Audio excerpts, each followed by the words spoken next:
Sir real estate में 500 अरब रुपया जो है वो टैक्स नहीं दिया जाता। रियल एस्टेट में ऐसे ऐसे लोग हैं जिनका टेलीविजन के ऊपर नाम लेना जो है मना है। मसलन मलिक रियाज है, वो जो 190 मिलियन की डकैती है उसमें वो भी शामिल है। आप मलिक रियाज का नाम किसी टेलीविजन स्टेशन पे नहीं ले चैनल पे नहीं ले सकते। 500 अरब रुपया जो है ना, 500 अरब रुपया चोरी हो रहा है। अगर वो टैक्स सही तरह अदा करें तो 500 अरब रुपया जो है आपके कौमी खजाने को जो है उसमें ज्यादा आएगा, उसको फायदा होगा। उसके बाद तंबाकू है, ये टैक्स ना देने वाले या जो टोबैको की इंडस्ट्री में इलीगली गैर कानूनी तौर पे इन्वॉल्व हैं, जो डाका, इतना बड़ा डाका जो है हमारे टैक्स पे पड़ रहा है, अवाम के ऊपर पड़ रहा है, वो लोग पार्लियामेंट में मौजूद हैं, मेंबरान हैं।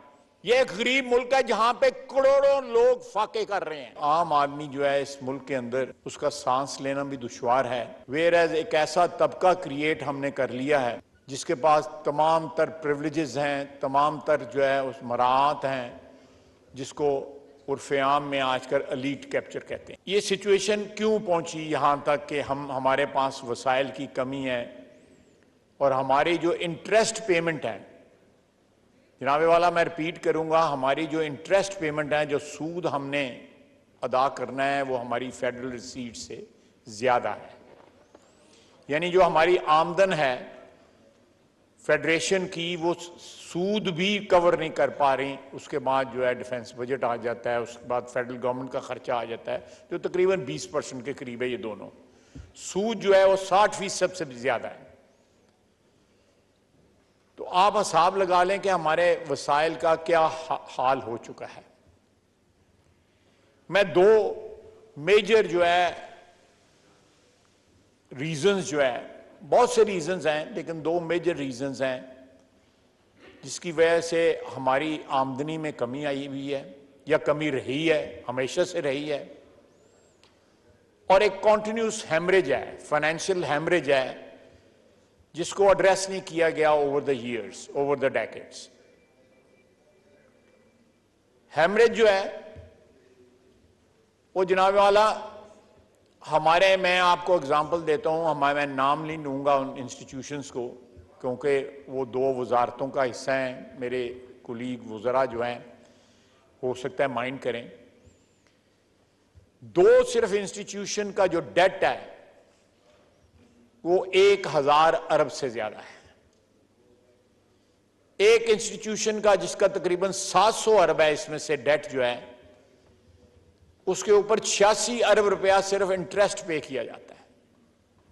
दोनों ऑर्गेनाइजेशन जो है माशी डेफिनेशन के हिसाब से अगर उनकी तारीफ की जाए माशी तौर पे, तो दोनों एक्सट्रीमली सिक ऑर्गेनाइजेशंस हैं। उनकी जितनी जल्दी भी डिस्पोजल हो जाए इस मुल्क के लिए बेहतर है, लेकिन हम उनको कैरी कर रहे हैं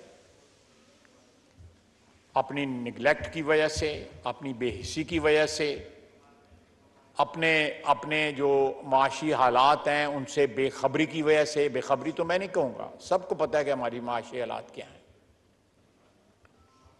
इस तरह और जरा टेलीफोन ही मोबाइल फोन पे बात करना अलाउ नहीं है जी। ये हालात जो हैं ये कुछ छुपे हुए नहीं है। हजारों अरब रुपया जो है वो हमारे मुल्क में ऐसी ऑर्गेनाइजेशन को जिंदा रखने की कोशिश में सर्फ होता है जिनका जिंदा रहना जो है नामुमकिन है, या उनको जिंदा रख के उसमें पैसे पंप करना मैं समझता हूं एक क्राइम अगेंस्ट स्टेट है। आप क्राइम अगेंस्ट स्टेट कमिट करते हैं जब एक ऑर्गेनाइजेशन जिसका कोई सिलसिला ही ना हो रिवाइवल का और आप उसको पंप करते हो।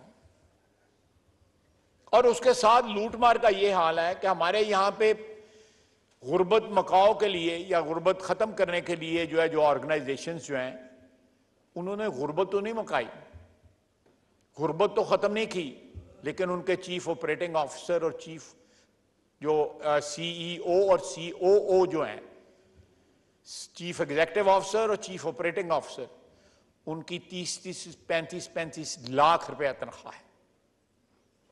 और वो अपनी पोजीशंस को प्रोटेक्ट करने के लिए उन्होंने स्टे ऑर्डर्स लिए हुए हैं। जनाब वाला, ये मुल्क जो है इसका एक एक बाल जो है वो कर्जे में जकड़ा हुआ है।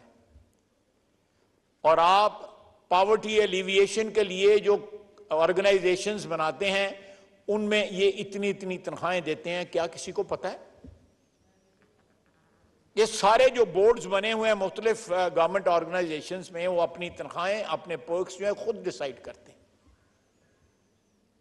और एक लूट मार का बाजार जो है वो गर्म है, कोई पूछने वाला नहीं है। मैंने आपको ये जो ब्लीडिंग हो रही है हमारे पब्लिक सेक्टर के अंदर ऑर्गेनाइजेशंस की, पब्लिक सेक्टर्स में कॉर्पोरेशंस की, उसका तो थोड़ा सा हाल बताया। उसके बाद जो हमारी इनकम का सोर्स है वो हमारा मेनली टैक्स है, जो रेवेन्यू जो है हमारा वो सोर्स है। मैं जनाब वाला, एक स्टडी है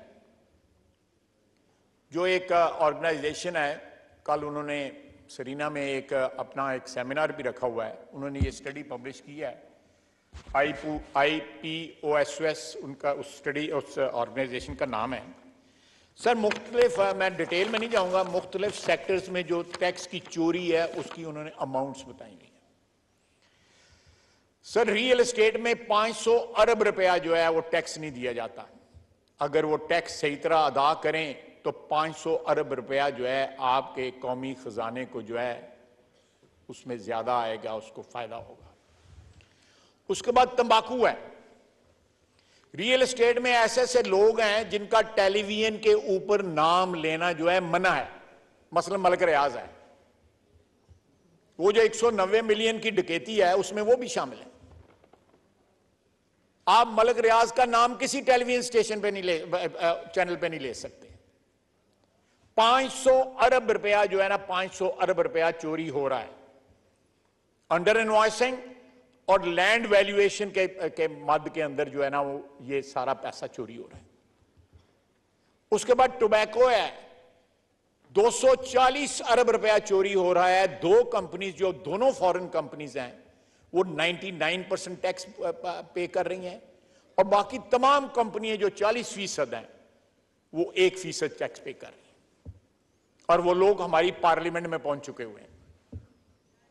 ये टैक्स ना देने वाले या जो टोबैको की इंडस्ट्री में इलीगली गैर कानूनी तौर पे इन्वॉल्व हैं, जो डाका, इतना बड़ा डाका जो है हमारे टैक्स पे पड़ रहा है, अवाम के ऊपर पड़ रहा है, वो लोग पार्लियामेंट में मौजूद हैं, मेंबरान हैं। आपको भी पता है, आप मुझसे बेहतर जानते हैं। यही हाल है ना डेप्टी स्पीकर साहब। उसके बाद आप आ जाएं ऑटोमोबाइल और टायर्स में 50 बिलियन का जो है ना वो टैक्स चोरी है, 50 अरब रुपए की। ऑटो लुब्रिकेंट्स जो है 56 अरब रुपए की चोरी है। ये सारा उन्होंने आगे डिटेल भी बताया हुआ है कि किस तरह उन्होंने कैलकुलेट किया हुआ है। फार्मास्यूटिकल में 65 अरब रुपए की चोरी है। चाय की इंपोर्ट में 45 अरब रुपए की चोरी है। स्टील के सेक्टर में 30 अरब रुपए की चोरी है।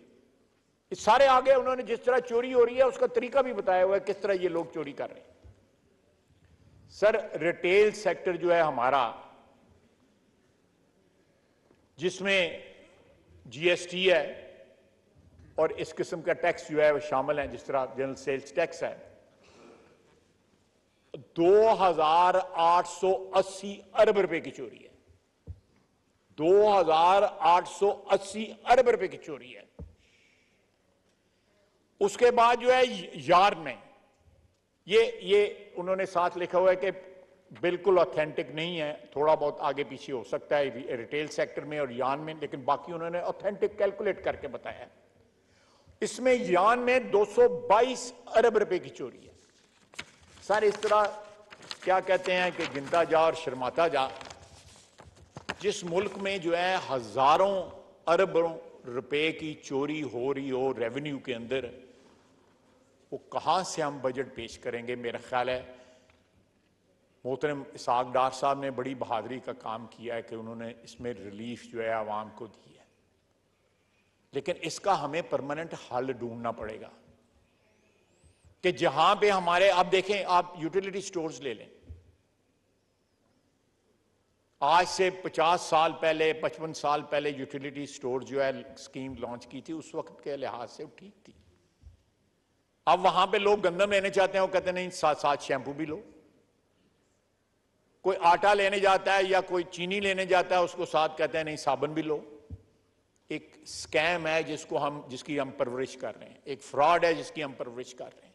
इस तरह के बेशुमार फ्रॉड हैं पब्लिक सेक्टर के अंदर, हुकूमत के अंदर, जिनकी हम परवरिश कर रहे हैं, और हजारों अरब रुपया जो है वो जाया हो रहा है।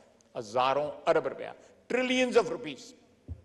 एक मकरूज मुल्क जिसका बाल बाल जो है बंधा हुआ है कर्जे के अंदर, वो उसमें ये हरकतें हो रही हैं कि पॉवर्टी एलिविएशन बोर्ड जो है उसके एग्जीक्यूटिव जो है, मैं आपको फैसिलिटी बताऊं तो परेशान हो जाएंगे। जो फैसिलिटीज है उनकी, यही गुर्बत खत्म करने के लिए जो लोग आ रहे हैं वो पहले अपनी गुर्बत दूर कर रहे हैं।